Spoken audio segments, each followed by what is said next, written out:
오늘 아침 일라디오.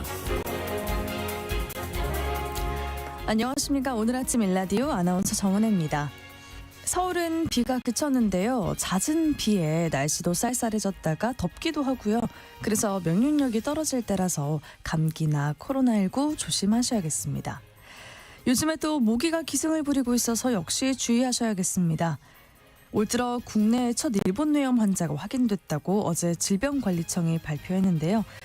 일본 뇌염을 옮기는 작은 빨간집 모기가 15월까지 전국에서 활동을 한다고 합니다.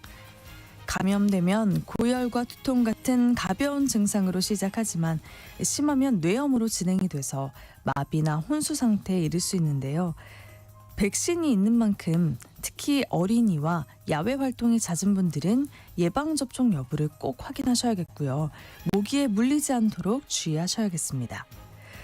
그리고 서울시의 경우에 오늘부터 65세 이상 어르신들을 대상으로 독감과 코로나19 무료 접종을 시작한다고 합니다. 한 번의 방문으로 2가지 백신을 동시에 맞을 수 있으니까요. 가까운 의료기관을 찾아서 예방접종 꼭 하시기 바랍니다. 모두 모기 조심, 감기 조심하세요.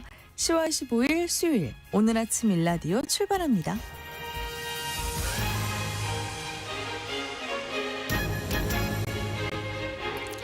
오늘 아침 일라디오 이 시간은 물론 KBS 일라디오의 모든 프로그램은 유튜브 KBS 일라디오의 공식 채널이나 모바일 콩 어플리케이션을 통해서 실시간으로 함께하실 수 있습니다. 수요일 시간에는요. 농수산 뉴스 모아서 전해드리고요. 궁금한 뉴스 시간에는 전세 사기 방지를 위해 도입된 인정감정평가라는 제도 때문에 보증가입이 어려워졌다는 문제에 대해서 알아보도록 하겠습니다. 또 장수직업 시간에는 캄보디아 사태로 불안해진 해외 취업 시 주의점에 대해서 함께 알아볼게요. 네, 청취자 여러분들이 참여하실 수 있는 오늘의 퀴즈 드립니다. 수확기에 연일 비가 내리면서 농가들이 애를 태우고 있는데요. 제철을 맞아서 곧 축제를 앞둔 이 열매도 검은 반점이 생기는 탄저병까지 발병했다고 합니다.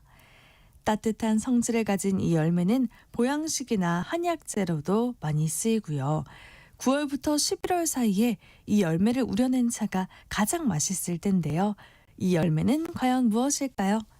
경북 상주, 충북 보은 등이 주산지입니다. 네, 추첨을 통해서 농촌진흥청에서 제공하는 흑삼 세트를 한 분께 향긋한 커피 드실 수 있는 모바일 커피 쿠폰 4분께 드리도록 하겠습니다. 방송에 참여하실 분들은요. 단문 50원, 장문 100원이 드는 유료 문자 샵 9730, 샵 9730으로 보내주세요. 유익한 정보와 살아있는 이야기가 있습니다. KBS 오늘 아침 일라디오.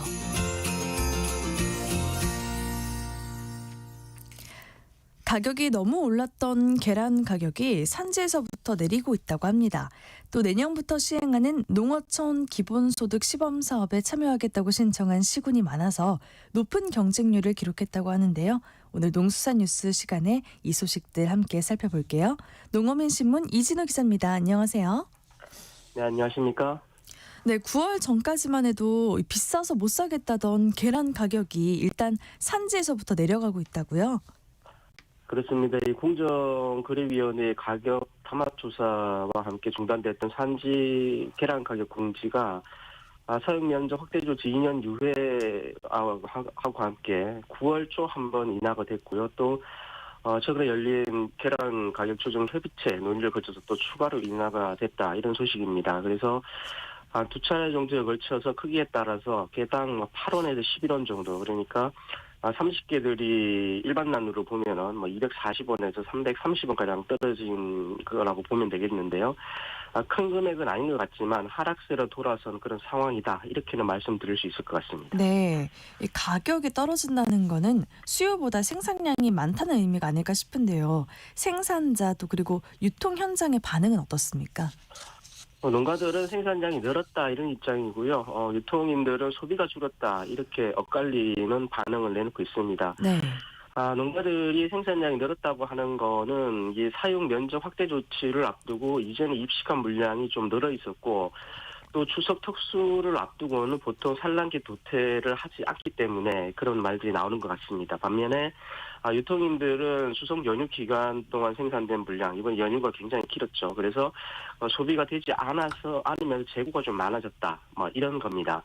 둘 다 틀린 해석은 아닌 것 같고요. 따라서 현재 체화된 물량이 좀 있는데 이 부분은 좀 소진을 해야 되지 않을까 이렇게 생각이 듭니다. 네. 그러면 앞으로 가격이 더 떨어질 수 있다 이렇게 봐도 될까요? 이게 사실 이제 정치자분들께서는 소비자 가격이 어떻게 될까 이 부분일 것 같은데요. 한국농산식품유통공사가 조사하고 있는 계란 소비자 가격이 있습니다. 근데 이 변화를 보면은 산지 가격이 인하됐지만은 소비자 가격이 사실 큰 차이가 없게 형성되고 있는 상황입니다. 한편으로 보면은 산지 가격 인하율이 크지 않았기 때문일 수도 있겠고 또 상당 기간 납품 가격이 올랐던 산지 가격에 비해서 낮게 책정이 되면서 중간 유통인들이 손실을 보면서 납품을 해온 때문일 수도 있겠습니다. 어쨌든 이번에 추석 연휴가 길었기 때문에 소비보다는 생산이 많았다는 것은 사실인 것 같고요. 그래서 가격과 관련해서는 추가적인 논의가 또 있을 것으로 그렇게 예상이 되고 있는 상황입니다. 네, 이럴 때 할인 행사 같은 것도 좀 하면 좋을 것 같기도 한데 어떻습니까? 그렇습니다. 이게 농식품부에 따르면은 일단 10월 말까지는 재고를 안고 갈 것 같다 이렇게 이야기를 하고 있고요. 그래서 앞서 말씀드린 대로 가격과 관련된 추가적인 논의가 있을 수도 있다 이렇게 입장을 내놓고 있는데 여기에 대해서 11월 초에 지금 대형 할인마트에서 할인 행사가 지금 예정되어 있는 상황이라고 합니다. 그리고 지금은 농가와 유통인 그리고 관련 업계가 참여하는 계란 가격 조정 협의체 이런에서 이제 이런 일들을 조정을 하고 있는데요. 이것도 내주에 또 예정이 돼 있다고 하는데요. 추가적인 가격 인하 그리고 할인 행사 등에 대한 내용은 다음 주쯤에 예정되어 있는 협의체 논의 결과를 좀 지켜봐야 할 것 같습니다. 그렇군요. 계란 가격 조정 협의체에서 이런 논의를 한다고 하면 생산자 단체에서 산지거래 적정 가격에 대해서 가이드라인을 제시하지 않는다는 건가요?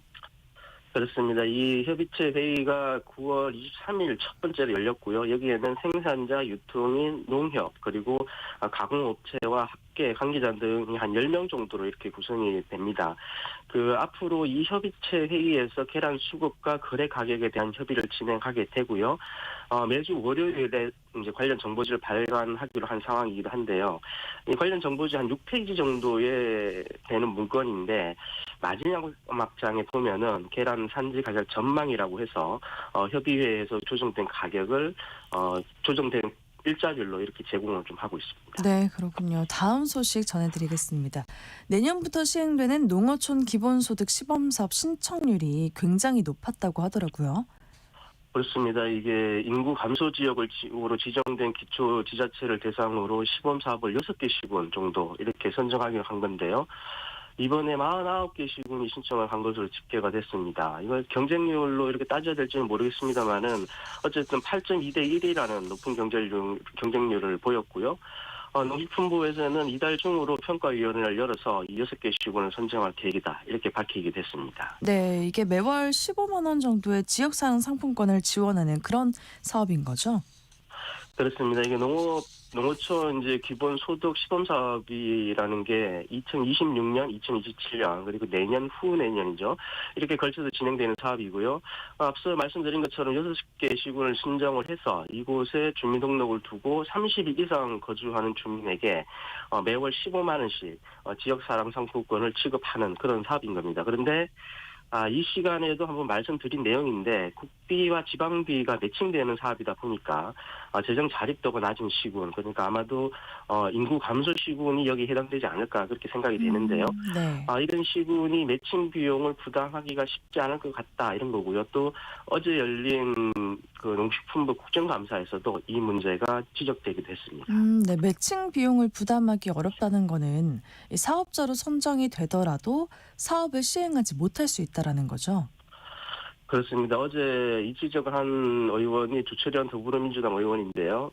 국정감사에서 나온 이야기를 좀 종합해서 드리면은 사업 예산을 기준으로 일단 따져보면 이렇습니다. 총 사업 예산이 8,500억 원 가량이고요. 이 중 60%가 지자체가 부담해야 될 비용입니다. 그리고 49개 시군에서 신청이 들어왔는데 6곳만 선정하는 것도 너무 적지 않느냐 이런 건데 제일 큰 건 어쨌든 지자체가 부담해야 될 비용이 너무 많다. 이 지적이었습니다. 네. 60%를 부담해야 한다고 하면 지자체가 부담해야 할 예산이 한 4천억 원이 넘겠군요. 그렇습니다. 이 지방비 60%라고 고려를 하면은 한 4,250억 원, 뭐 이걸 6개 시군으로 나누면은 400억 원이 넘는 것이 되는데요. 여기에 대해서 지방비의 60% 이거를 광역과 기초지자체가 사정에 맞게 알아서 이제 배분을 하도록 해놨는데 이 중 절반을 부담하겠다는 광역지자체는 지금 거의 없는 실정입니다.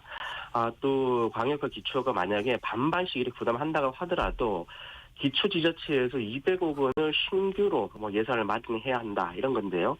이게 가능하겠느냐 이런 지적이 나오고요. 그래서 중앙정부 비중을 더 높이고 지자체 부담을 좀 줄여서 사업을 추진하자 이런 지적이 나온 거라고 보시면 될 것 같습니다. 네. 이달 중에 6개 군 내외의 사업 대상지를 선정해서 발표한다는 계획이죠. 어떻게 그렇습니다. 추진될지 한번 지켜봐야겠습니다. 농어민신문 이진우 기자와 함께했습니다. 잘 들었습니다. 감사합니다.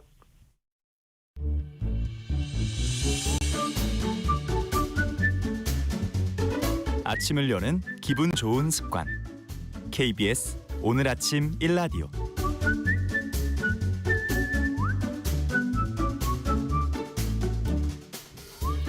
세입자가 전세보증금 반환보증에 가입할 때 그 집의 실제 가치를 감정평가사가 다시 산정해서 보증금이 집값보다 과도하게 높지 않은지 확인하는 절차가 있는데요. 이때 집값이 너무 낮게 평가되면 그만큼 보증해 줄 수 없다는 의미가 돼서 반환보증 가입이 어렵게 됩니다. 이렇게 되면 세입자는 보증을 못 들어서 위험해지고 임대인도 세입자를 구하기가 힘들어지는데요. 전세 사기 방지를 위해서 이 감정평가 제도가 바뀐 이후에 오히려 이런 일들이 늘고 있다는 통계가 나왔습니다. 오늘 궁금한 뉴스에서 왜 이런 일이 생기고 있는지 함께 살펴보겠습니다. 저희 시간에 감정평가 재테크 코너를 해주셨던 박효정 감정평가사님이 오랜만에 나와주셨습니다. 저는 처음 인사드리는데요. 안녕하세요. 안녕하세요. 네, 대표님 우선 전세보증금 반환보증에 가입을 할 때 이 집의 가치를 산정하는 감정평가 제도가 바뀌었다고 하더라고요. 인정 감정평가 제도라고 하는데 이게 왜 도입이 됐고 또 어떤 변화가 생긴 겁니까? 인정 감정 평가는 전세 보증금 반환을 위해서 보증 가입을 할 때 집주인이 기존에 직접 감정 평가 기관을 선택해서 평가를 받아오던 그 구조를 이제는 보증 기관인 허그에서 지정하는 감정 기관에서 감정하는 방식으로 변경이 된 겁니다. 네. 예전에는 집주인이 감정 평가 업체에 직접 의뢰해서 평가서를 제출하면 보증기관에서 거의 그대로 받아들였었는데 이 과정에서 이제 평가의 공정성 여부에 대한 우려들이 많이 제기가 됐었습니다. 그래서 지금은 집주인이 감정기관을 선택하는 것이 아니라 허그가 지정한 감정평가 기관의 평가를 해서 평가 과정의 투명성을 높이자 그런 취지로 도입된 제도입니다. 네, 여기서 그 감정평가라는 건 단순히 집값을 매기는 것이 아니라 내 전세 보증금이 안전하게 지켜줄 수 있느냐 그걸 결정하는 기준선 같은 거죠. 예, 맞습니다. 그 허그에서는 이제 감정평가액을 집값으로 보고 그 집값의 90% 수준까지 전세금을 보증해주고 있는데요.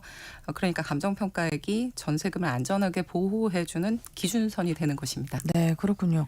근데 이 인정 감정평가 이 제도가 도입이 되고 최근 기사에는 신청자 65%가 중도 취소했다는 통계가 나왔습니다. 현장에서 이런 일이 벌어지는 이유는 뭘까요? 몇 가지 이유가 있는데 먼저 허그에서 감정평가액 이외에도 주택 공시가격의 140% 그러니까 1.4배 정도를 집값으로 그냥 인정해주는 이런 기준이 따로 있습니다. 네. 그래서 예비 감정을 받았는데 허그에서 자체적으로 인정해주는 그 기준보다 낮게 나오면 감정평가를 굳이 받을 필요가 없게 되는 겁니다. 그래서 중도 취소가 나올 수가 있고요.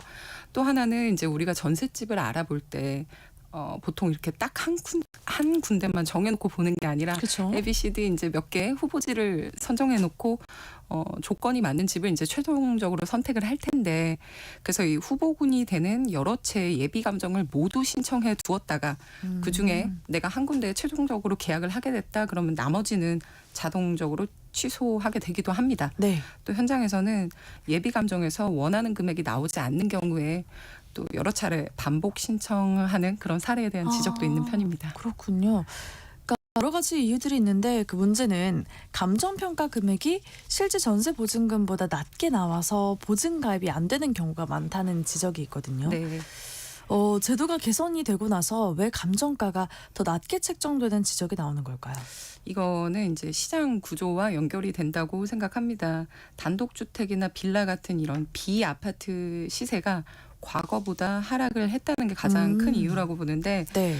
부동산 상황, 시장 상황을 기준으로 살펴보면 2021년 이전에는 이제 코로나 시대라 그래서 저금리가 이제 좀 상당 기간 유지가 됐었는데 그때는 금리가 낮으니까 전세 자금 대출을 받는 게 용이했고 네. 그래서 이제 전세가가 좀 올랐던 경향이 있었습니다.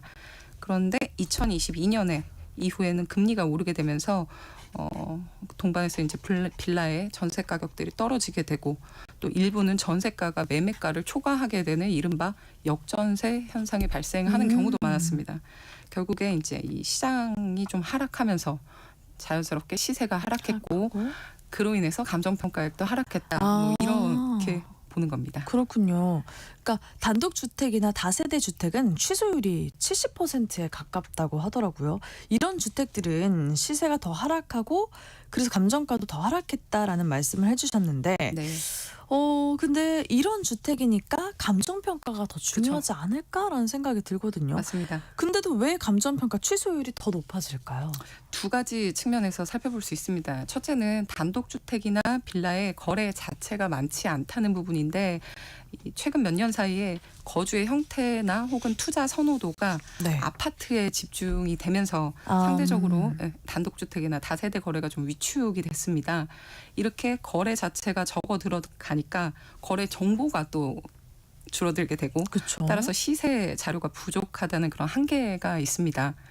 아파트를 예를 들면 우리가 이제 어떤 아파트 단지가 있는데 거기에 이제 30평형대가 뭐 예를 들어 한 10억 원에 최근에 한두 건 거래됐다 그러면 그 아파트를 알아보는 사람들이 이제 KB 시세나 이런 것도 잘 돼 있고 하니까 한 30평대면 한 10억 정도 하나 보다 이렇게 이제 쉽게 추정이 가능할 텐데 네.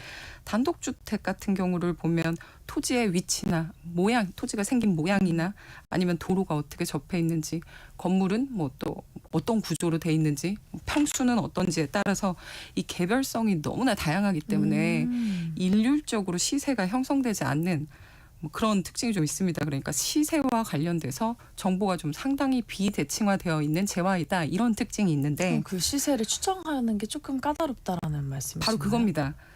반면에 감정평가는 이제 시장에서 부르는 호가가 아니라 실제로 계약이 체결이 된 사례들, 실거래 사례들을 기준으로 하니까 개별 소비자의 체감 시가를 기준한 것과 실제 거래됐던 사례를 기준한 감정가와 이런 괴리가 생길 가능성이 있습니다. 그래서 이런 이유로 필요한 쪽에서 원하는 만큼의 감정평가 금액이 안 나오면 보증가입을 포기하게 되니까 부동산 특성에 따른 좀 취소율이 높아지게 되는 것이 아닌가 그렇게 보고 있습니다. 그렇군요. 또 지금 청년 임대주택의 경우에 보증갱신이 어려워졌다 이런 이야기도 들리더라고요. 이 사례는 어떤 상황인가요? 청년 임대주택은 처음부터 이 건설 비용의 상당 부분이 대출을 통해서 이루어지는 경우가 많은데 네. 근데 이제 최근 몇 년 동안에 건축비가 굉장히 놀라운 수준으로 폭등했습니다. 그러다 보니까 청년 주택 현장들의 이제 부채 부담이 증가하게 된 거죠. 여기에 이제 금리 상승 이슈까지 맞물리게 되면서 임대사업자 입장에서는 이제 보증금의 비율을 높여야 될 텐데 청년 임대주택의 그럼 시장 가치가 또 그만큼 같이 따라서 상승하지 못하니까 감정평가액도 같이 상승할 수가 없고 그래서 보증갱신이 어려워질 수 있는 상황이 나오고 있습니다. 네. 인정 감정평가 제도 때문에 결국에 임대인은 보증에 가입하기가 어려워지고 또 임차인은 보증금 보호가 불안해질 수 있다.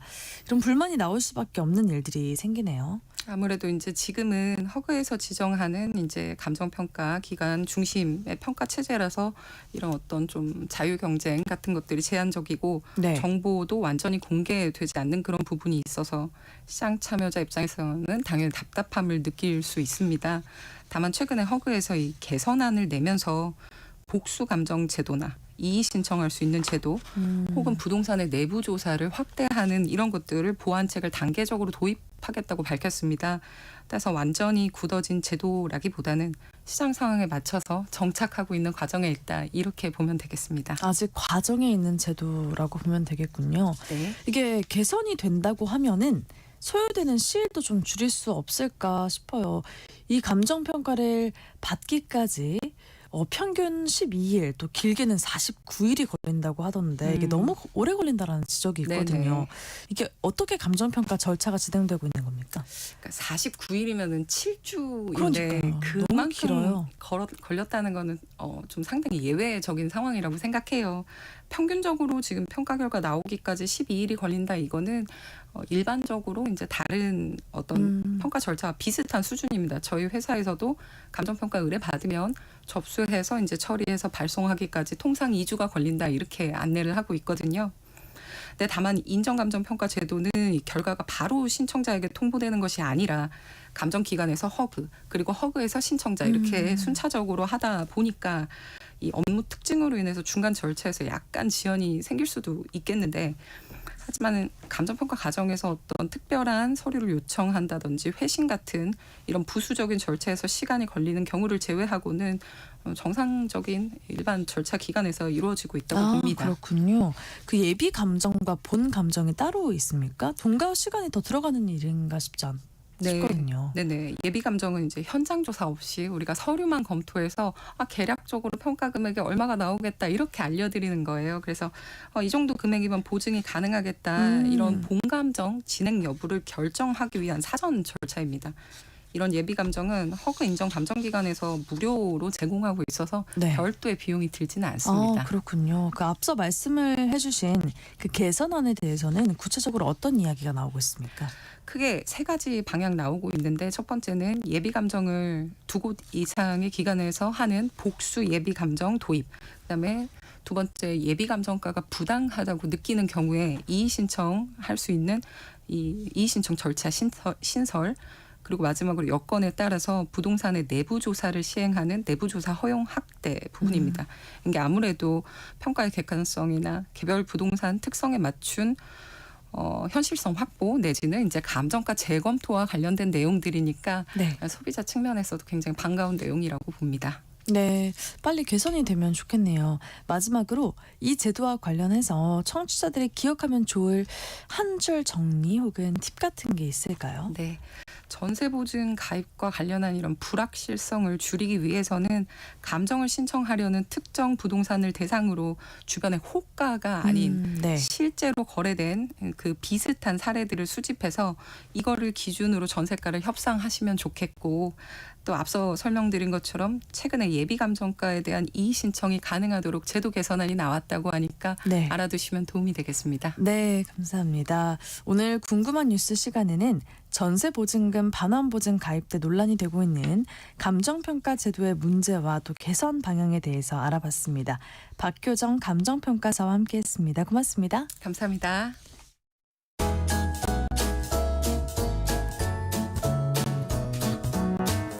상쾌한 하루의 시작. KBS 오늘 아침 일라디오.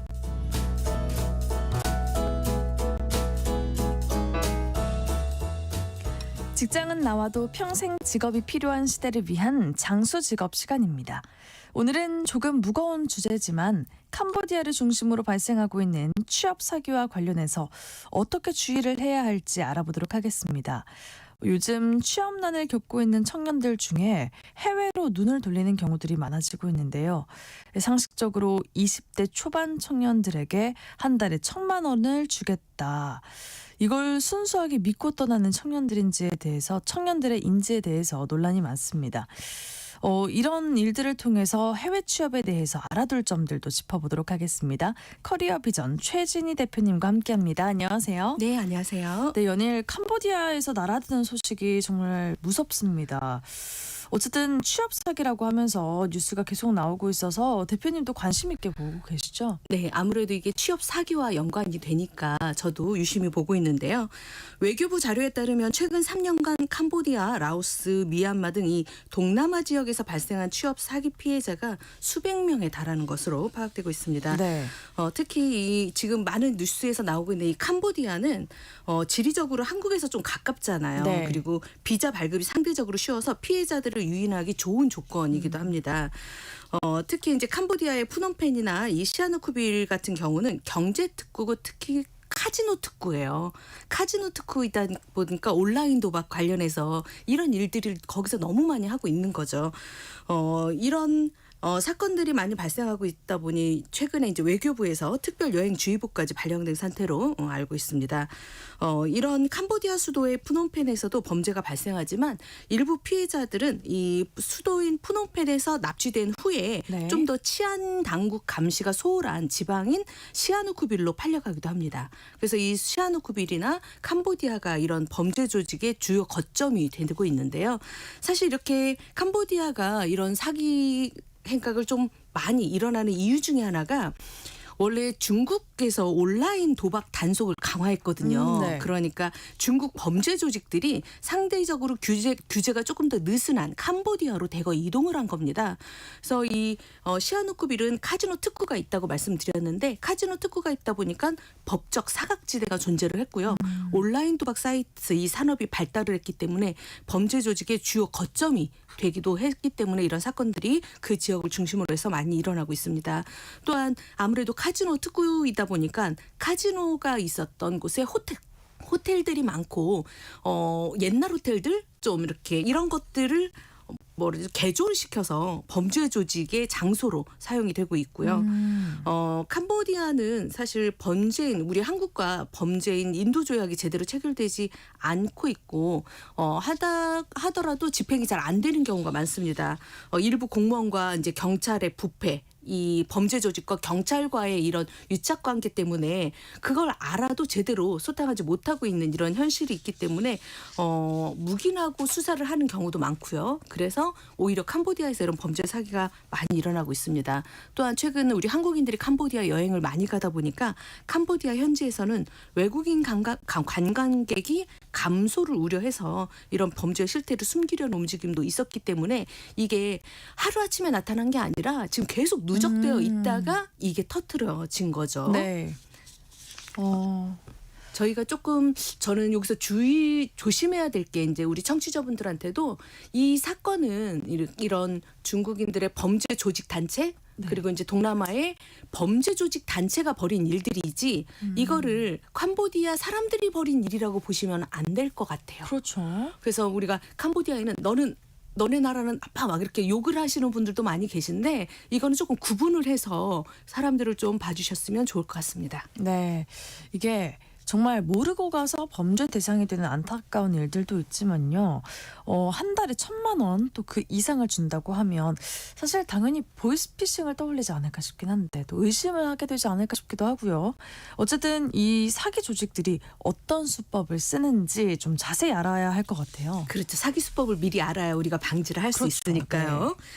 이런 사기 조직들은 우리 취업이 간절한 청년들의 심리를 아주 교모하게 이렇게 파고들고 있습니다. 대표적인 수법을 몇 가지 좀 알려드리면 먼저 첫 번째는 매우 모호하고 그럴듯하게 직무를 제시합니다. 어떻게요? 그러니까 채용 공고에 어떻게 얘기하냐면 우리가 알고 있는 이제 그런 잡사이트 채용 공고에 구인구직 내용을 올리는데 한국 기업 푸놈펜 지사 고객센터 직원 모집 이런 식으로 한 거예요. 그러니까 한국 기업이 푸놈펜에 캄보디아에 지사를 냈구나. 그러면 지사에 가서 근무하는 거니까 괜찮겠지라는 생각으로 혹할 수도 있는 거죠. 그리고 이런 시아누쿠빌 리조트 매니저 채용. 이라던가 뭐 온라인 마케터, 고객 관리. 언뜻 보기에는 우리가 평범한 사무직처럼 보이지만 사실 잘 뜯어보면 구체적으로 어떤 일을 하는 건지 절대 알려주지는 않습니다. 채용 공고에 보면 자격 불문이고 고수익 보장하고 뭐 특별한 경력이나 학력 요구하지 않는다. 그러면서 뭐 항공권도 하고 숙식도 100% 제공하고 뭐 월 400에서 최대 인센티브 하면 뭐 1,000만 원까지 벌 수 있다. 이런 공고가 나면 어떤 청년들이 혹하지 않겠냐는 그러겠네요. 거죠. 다 혹해서 이제 그런 걸 클릭해 본다던가 연락을 해 본다던가 하는데요. 사실 우리가 이건 상식적으로 생각을 해보셔야 될 것 같아요. 상식적으로. 꼭 캄보디아까지 가지 않더라도 한국에서도 이런 조건은 없습니다. 사실. 맞아요. 그렇기 때문에 아무런 조건 없이 그런 큰 돈을 벌 수 있는 일자리는 세상에 없기 때문에 이런 조건이 들어온다면 한번 의심을 해보셔야 되는 것 같고요. 정상적인 기업들은 지원자들의 경력이나 역량을 좀 보는 거지 아무 조건 없이 뽑는다 이런 업체는 없습니다. 두 번째는 SNS나 온라인 커뮤니티 그리고 텔레그램을 통해서 은밀하게 접촉을 시도한다면 이거 의심하셔야 됩니다. 네.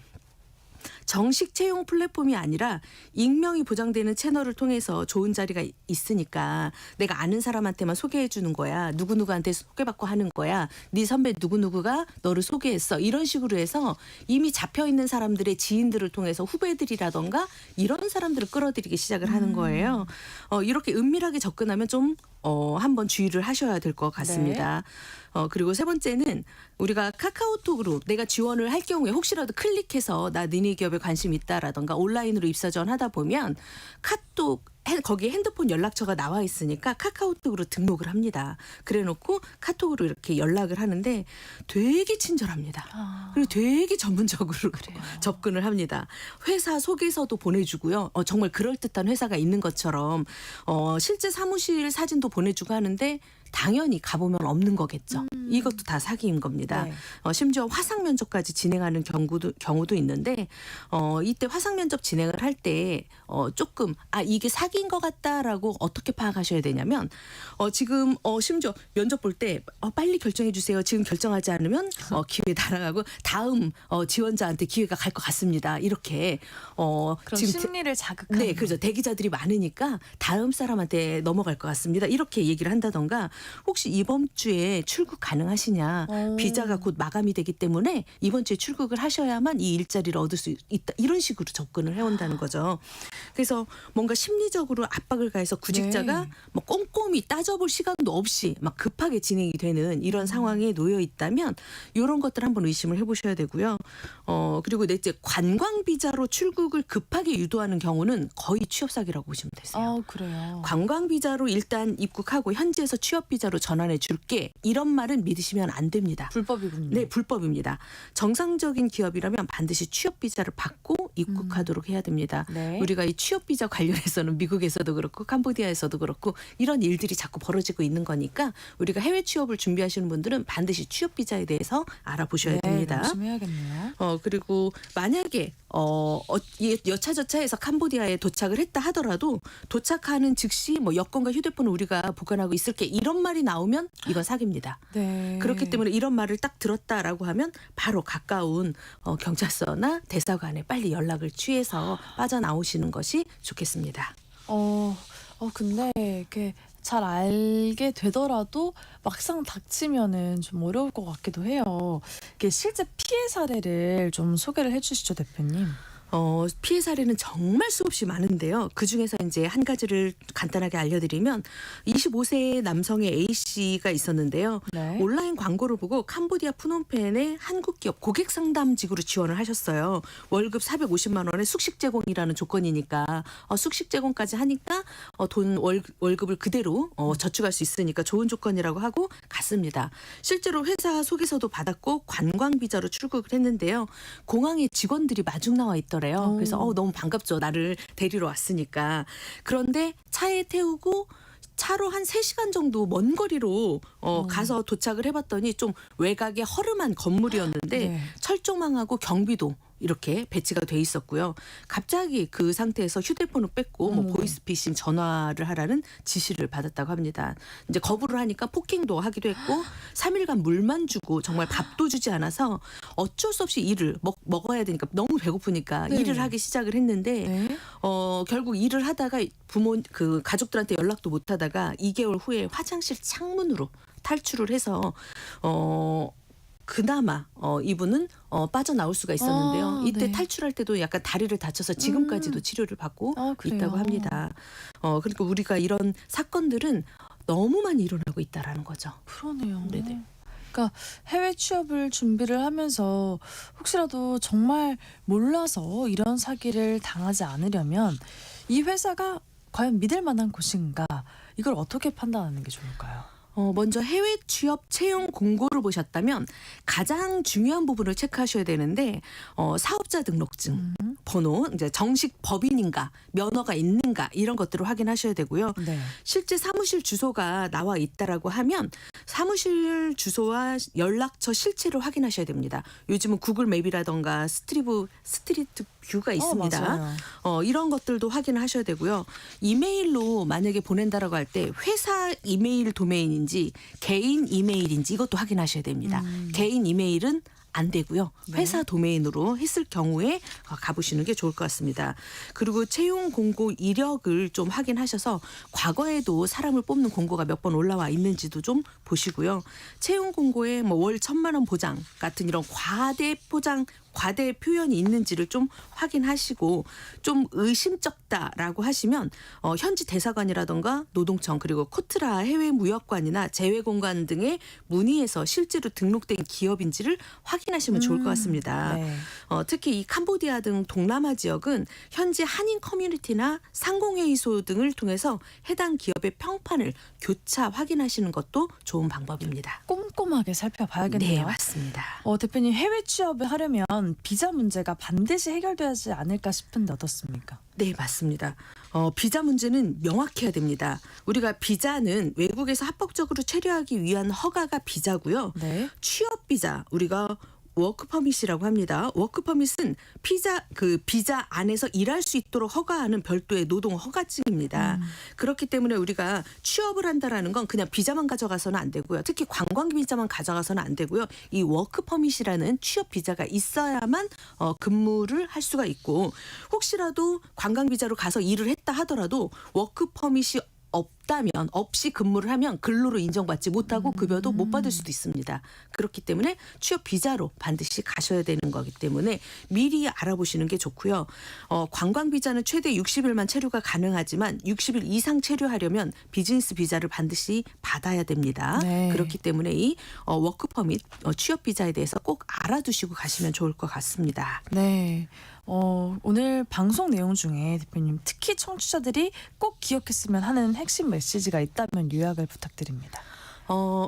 첫째 이제 실체가 있는 회사인지 점검을 하셔야 되는 거고요. 두 번째는 비자, 워크퍼밋 이 두 가지 모두 다 받아야 취업할 수 있다라는 거. 네. 그리고 근로계약서를 사전에 미리 받으시고요. 근로계약서라던가 비상연락망 그 지역에서 어떤 분 대사관 연락처 이런 것들은 미리 클라우드나 이메일에 미리 백업해 두시면 훨씬 더 좋을 것 같습니다. 네. 그리고 혹시라도 선납을 요구하거나 항공권 선납이라던가 여권비 선납을 요구하는 것은 위험한 신호니까 이런 것들은 좀 조심하셔서 해외 취업 리스크를 예방하시면 좋을 것 같습니다. 네, 이 5가지 꼭 기억해서 해외 취업 리스크 예방했으면 좋겠습니다. 오늘 장수직업 시간에는 캄보디아 사태를 보면서 해외 취업을 생각한다면 반드시 주의할 점들에 대해서 함께 알아봤습니다. 커리어 비전 최진희 대표님과 함께했습니다. 고맙습니다. 네, 감사합니다.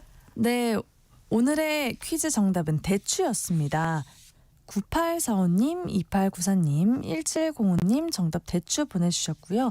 밭에 몇 그루가 있는데 탐스럽게 열려서 수확했습니다. 방송 날마다 듣는데 유익해요라고 1705님이 보내주셨고요.